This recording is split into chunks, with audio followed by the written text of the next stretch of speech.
大家好，我是夏妈，早上好。今天早餐是扯的面做的菠菜蘸水面，还是挺不错的。我是昨天晚上醒好了一盘的这种面剂子，一定要多抹一点油啊，就是里里外外都抹了油，它就不会粘在一起了。第二天早上是很容易扯开的。你们的油也可以给它倒出来，到时候可以炒菜。面团揉得很光滑了，我是1斤面粉加了240还是250毫升的冷水，还加了一点盐增加筋性。揉光滑了以后，你就给它分开，切成小一点的面剂子，一个面剂子就是一根面，擀长，然后倒油，这个反面也要倒油啊，避免它们两个粘在一起。就这样子盖上保鲜膜，放到冰箱冷藏。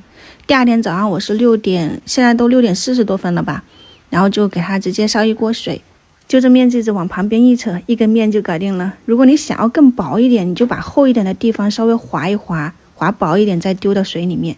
这个是挺快速的，6点41分扯的第一根，然后6点45分就全部都扯好了哈，可以看一下。就醒过一晚上的面剂子，它是用油醒了以后，它是很有延展性的，面筋很软，扯开它也不会断。你再给它煮到浮起以后，你就加一点菠菜啊，或者是其他的青菜烫一烫，基本上就可以捞出来放到冷水里面。这个是饮用水啊，这可以直接喝的那一种。过了冷水，面条口感也更爽滑一些。在外面一碗面也就是2到3根吧，自己家里面吃，想吃几根就捞几根。这边来炒一下料，就用倒出来的油，加一点蒜末啊、大葱、韭菜。我放了一点那个番茄罐头，你也可以用新鲜的番茄给它炒出汁水。调料就是盐啊、白胡椒粉，然后一点五香粉、生抽，调匀了以后倒进去，直接倒入开水或者是煮面的汤，再打入几个鸡蛋就搞定了。